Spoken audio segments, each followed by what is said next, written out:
Okay, physical science time. Today we are talking about chemical reactions, so let's do it then. Chemical, we have to do it kind of fast because we had chemical, I'm going to put this. This is the abbreviation. If you can't read cursive, which you can't, RXN, this is the abbreviation we usually use for reaction in chemistry. So RXN stands for reaction. It's all caps. RXN stands for reaction.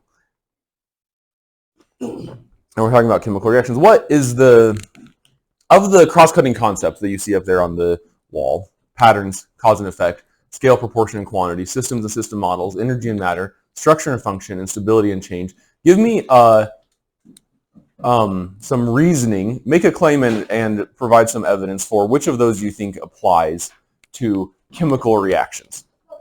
Cause and effect. I think that's a great first one. Cause and effect. How does cause and effect apply to chemical reactions?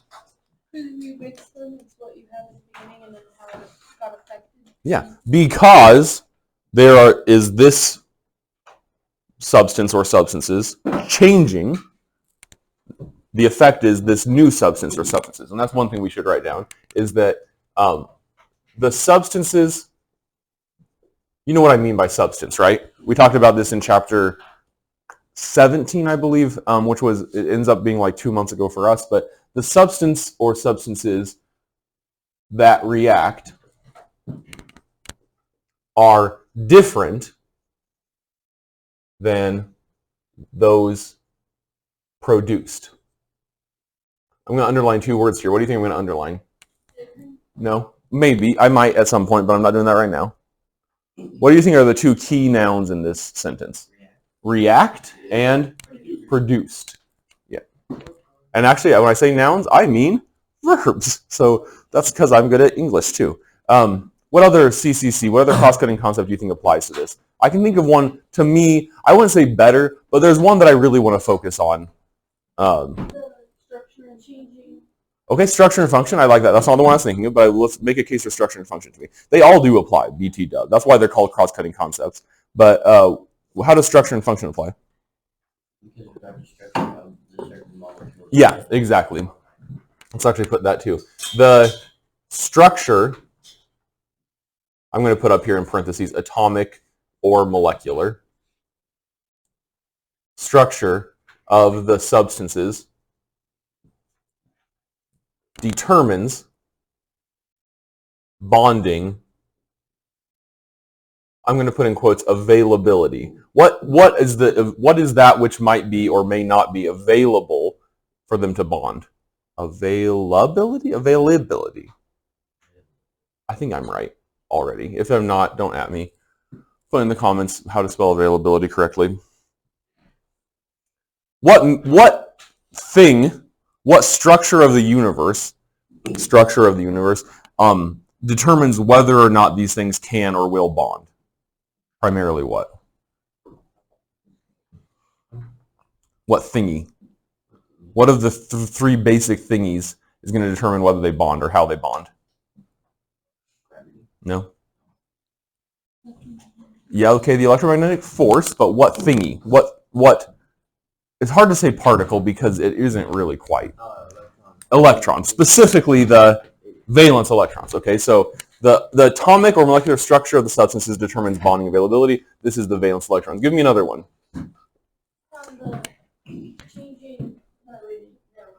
Say it. You got it. You got to find which one you're talking about because you're right. Stability and change. That's the one I was looking for this whole time. That's the one we're primarily going to focus on. Stability and change is, to me, the cross-cutting concept that best describes this. The whole universe is change. You know this, right? You've experienced this in your life. The only constant is change. That do you remember when you were a little second grader? No. Yeah. I do. Oh man, if this wasn't on video, I was going to make a really good joke. Here we've got, I think you guys were second graders here. Here, nope, you were first graders. I'm not going to show this to the camera because it's not anyone else's business on the internet, but while I'm going over this, you look at there's not page numbers, you look at the left page here of the first grade class, and you tell me about change. In what way are you a different person from then? Are there ways in which you are the same? Maybe, yeah. I mean, Some of you, I can recognize you. I'll say that much. You have similar facial features. But the stuff that's making you up, this is the point I'm trying to make. The stuff that makes you up, do you think, what percentage would you say of the atoms or molecules that are composing that critter in that picture are the same as the ones that compose you today? Not very many, probably, right? You're a whole different pile of stuff. You, in a way, you're more than this, especially to me, but you are chemical reactions. You are a group of chemical reactions, a very, very, very, very, very complex group of chemical reactions. But those chemical reactions themselves change over time, and each one of them, how did this little critter in that picture of you when you were in first grade change? What did you do that made it so that now you're different? What gave you what do we call the ability to cause change in science? Do you remember that? Force. No, almost, Lucas. This is one of the most important, I would say this is the most important concept in all of science. The ability to cause change is called energy. How did you get energy? How did that little mammal in that picture get energy to change? Eating the donuts. That's exactly right. That and nothing else. Eating the donuts. No, your food. Your food, the water, doesn't really provide you energy, but you need that for the chemical reactions, as we'll see in a little while. But if you think of yourself, and once again, you're more than this in a lot of different ways, but if you think of yourself as chemical reactions, the energy for those chemical reactions, the energy released by those chemical reactions was due to the food that you ate. Okay, that's, in fact, calories that we use to measure food, you know that, right? Especially if you've ever tried to not eat as many calories, or if you're trying to eat more calories, you're trying to bulk up, you need more calories. That's how we measure food, but it's actually in science a measure of energy. Calories are a measure of energy. So the ability to cause change is energy, and this is always a part of chemical reactions, because chemical reactions are chemical changes. So energy is always involved in some way.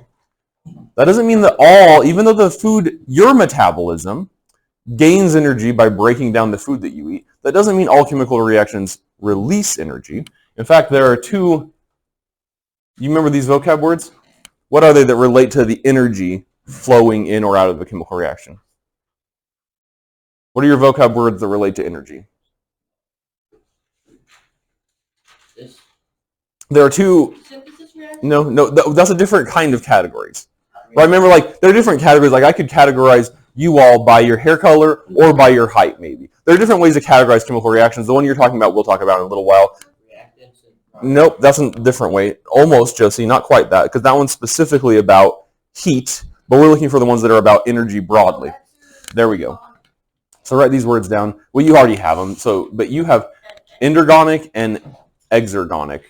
These ones have to do with the energy. Exergonic chemical reactions release energy as they proceed. Endergonic chemical reactions absorb energy as they proceed. Can you think of an example of an endergonic chemical reaction? One that would absorb energy from the environment. One that doesn't happen unless energy is provided to it. No? The opposite of that. Because eating food, well, it's not really the eating, but the metabolism of food releases energy. It breaks down the bonds that hold the food together, and that releases. But where did that energy come from in the first place in the food? Yeah, you do know. Say it. The sun. At some point, it came from the sun because of what process that is actually an endergonic process? Photosynthesis. When in the presence of sunlight, that's energy, right? Sunlight is energy. This only happens in the presence of sunlight when I'm trying to do in green to be cute, but the green marker is not working. CO2 plus H2O yields C6H12O6 plus O2. Remember that? But only in the presence of sunlight, we put that over the arrow. You don't have to draw the sun. In real life, we might write light or something. But this is, let me write it again, because people are saying squint. I'm going to write it again in black, and I'm going to write it again down here, okay? The example. The name of this reaction is photosynthesis, which you'll talk about more in biology. You probably already talked about it in 7th and 8th grade science, but CO2 plus H2O yields C6H12O6, glucose sugar, plus O2. And this happens only in the presence of light. We put that over the arrow because this reaction does not occur without light. We don't really think of light as a reactant. This is why I underlined these before. You need to know this. reactant. Let me do that in a different color too. The substances that react, I say, are different from the products. The substances that react are called reactants. These two, carbon dioxide and water, react. They change. That's what react means. They change through this process, only in the presence of light in this particular case, into these. Look, what are these things probably called? You know this. Say it. Products. These are the products. The reactants react, the products are produced. Yeah? Are these the same as these? No, because what happened? What very broad thing in your whole life and in science happened? That's correct, but I'm trying to get broader than that. They did what? If these are different from these changed. Like the Tupac song. I love that Tupac song. I'm not going to sing it here because I'll get canceled. Too many bad words. Changes. Your whole life is changes, right? Chemical reactions are change. We quantify those changes by using this format. We usually, to my knowledge, we always, if they actually are changing specifically in one direction and only in one direction, we put the reactants on the left and the products on the right.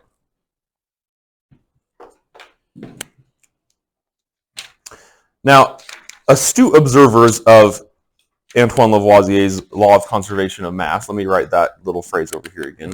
Remember we talked about this a while ago, but the law of conservation of mass. The law of conservation of mass. What does that tell us? It can neither be created. Exactly. It can't be mass in a chemical reaction. Mass cannot be created or destroyed.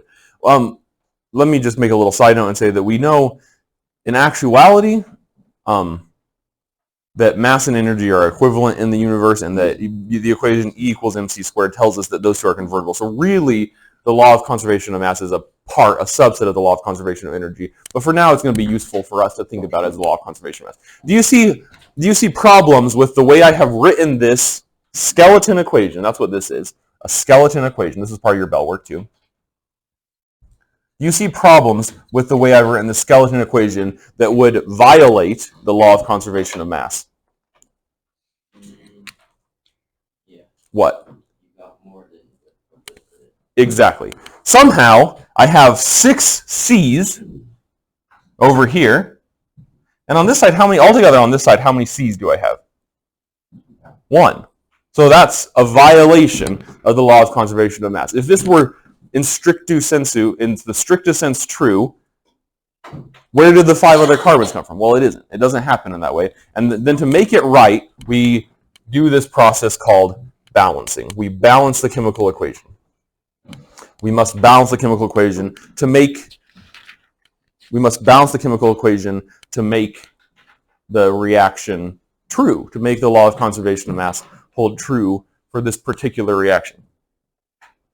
So the skeleton equation is a written out formula, really, I guess, that tells us the chemical substances that are changed in the chemical reaction.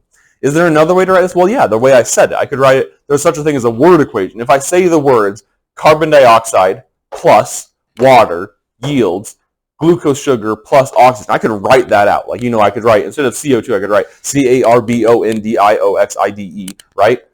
That's a written equation, or a word equation. This is the skeleton equation, when we have them written as formulae. So how do I balance this? Well, look, I can just do this, right? I'm going to give you a non-example first. Boop! Can I just put a 6 in right there and make it happy? No, why? Tell me why. Not quite. That's not the main problem. Remember we talked about this in the last chapter, in the last video, we talked about this. Are these two things the same thing? You remember this was the example we used back then. What's this baby? Water, and this one is, you remember? Hydrogen peroxide. They're the same, right? They've both got hydrogen and oxygen. I can just drink this one and be happy. You remember this? No, they're completely different. These, even though the only thing different about them is the ratio, they are completely different things. So does it make sense? Can I just change the CO2 to C6? So what can I never do when I'm balancing chemical reactions? Give me a rule. You never, what? Change the, what are those little babies called? Subscripts. Never change the subscripts. So what can I do to balance them? Math it out. What specific of the 4 basic maths, which one can I do? Multiply. Using what? What do we call them in math? When let's say I want 6 C's, right? I'm going to multiply them all. I'm going to multiply this whole thing by putting a 6 out in front. And what's that thing called? Even in algebra, it's called what? And it's also in your vocab words. Yep, exactly. And then instead of changing the subscripts, we change the coefficients. Change the coefficients. Okay, so we're going to walk through this one together. I've changed the carbon dioxide so that there are 6 carbon dioxides. That balances my carbon. So now I have 6 carbon dioxides, 6 carbons and 6 carbons. How many hydrogens do I have on this whole side? We add the whole side together. In the products, how many hydrogens do I have? 12. So, what could I do over here to make it so I have 12 hydrogens? Multiply what by 6? Water. The water by 6. Yep, I can't multiply just the hydrogens, but I can multiply the water by 6. The thing I'm doing in red is what you will do. The thing that's up here in black is what you'll be given, and the red is what you will do. You will put in these numbers. So, now let's count them up. I have, on this side, when I say on this side, I mean then the reactants, 6 carbons, and on this side I have 6 carbons. I have 12 hydrogens, and on this side I have 12 hydrogens. Let's count up the oxygens. How many oxygens do I have on this whole side? Well, 6 times 2 is 12. Plus, you see why I multiplied those? There were 2 in this substance. Multiplying it by 6, I get 12. Plus 6 times 1, which is, nope. Yeah, you're right, but plus 6 is 18. Yep. Okay, and then on this side I have 6. I need to have 18, but I have 6. What do I need to multiply this one by to make it so they are the same then? 6. I multiply this one by 6, and then that gives me 12 plus 6 is 18. And over here I have 6 times 2 is 12 plus 6 is 18. So now it's balanced. We run through it again. 6 carbons, 6 carbons. 6 times 2 is 12 hydrogens, 12 hydrogens. 6 times 2 is 12 plus 6 oxygens is 18. And then we have 6 oxygens plus 6 times 2 is 12 oxygens is 18. So that's balanced. We now say it's balanced. We'll do more of those. We'll do more practice with those. In fact, this, as you can probably tell, is the primary doing thing on the test. Your back page of your test is this. Your worksheet will be about this. And people, in my experience, in my personal experience and in my experience with students, people usually like this and get a bigger kick out of this than they did with the naming and writing formulas. This is kind of, once you get good at this, is kind of fun to do actually, in my experience and in my opinion. Okay, so this is how we write chemical reactions and how we balance chemical reactions. But somewhere along the line, someone mentioned that there are different types of chemical reactions. We already talked about endergonic, absorbing energy, and exergonic, releasing energy, chemical reactions. But now there's another category that we use for chemical reactions, which is their types. And the types that we normally talk about are synthesis, decomposition, single displacement, or replacement. I forget which one. Does your book say replacement or displacement in your vocab words? I think it's displacement. And then double displacement. And then I'm going to also put down here a little star, combustion. I think your book talks about combustion. I know the chemistry book considers combustion another type. So synthesis, that word in Greek, synthesis means to put together. The general form for this, and I want you to write these down, the general form for synthesis is A plus B yields AB. An example of that is if we had hydrogen plus oxygen yields water. So two separate things are coming together to make one new thing. That's synthesis. Peanut butter plus jelly yields peanut butter jelly. Two separate things come together to yield one new thing. Balanced? Is this balanced? Let's balance these as we go. What can I do to balance this? Not Garrett.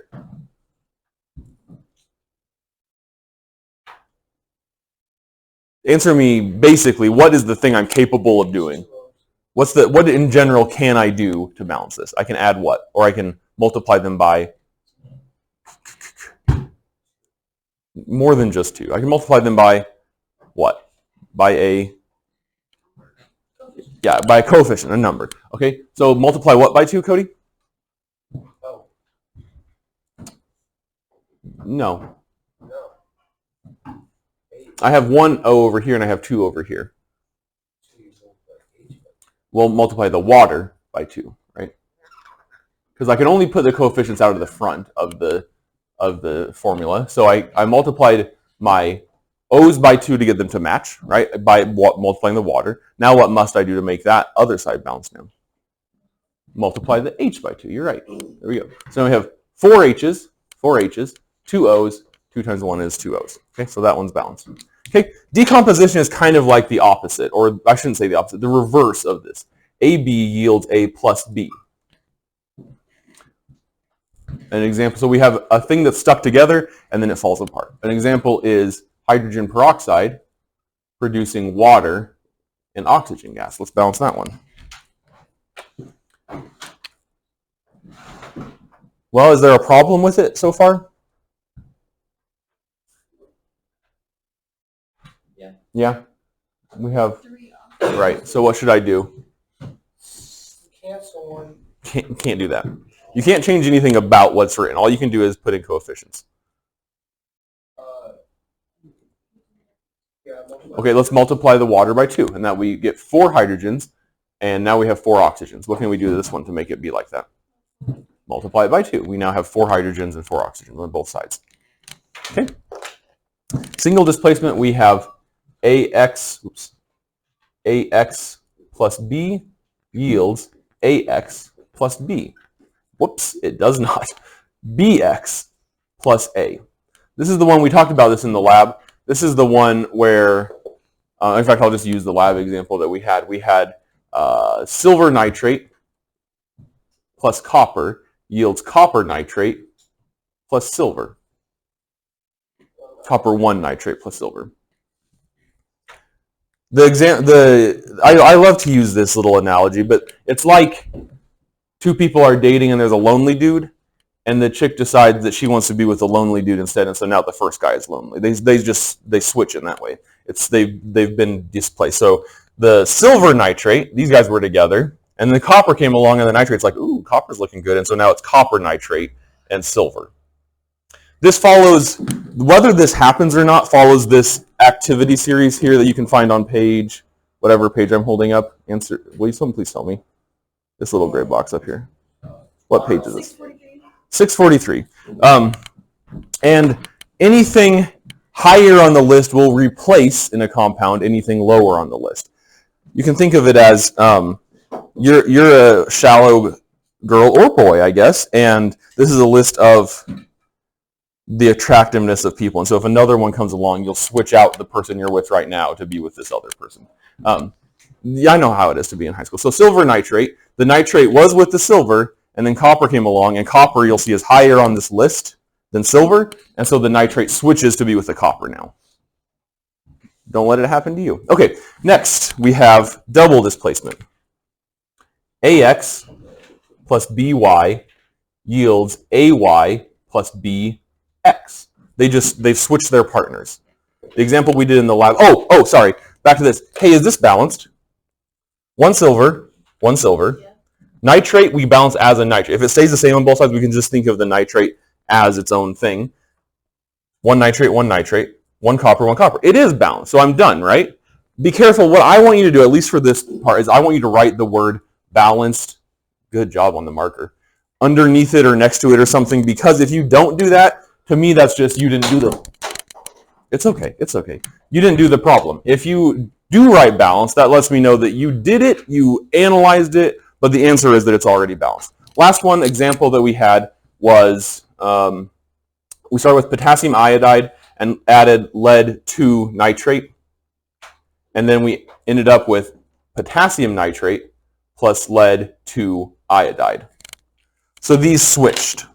The potassium was with the iodine, and now, and now the lead is with the iodine.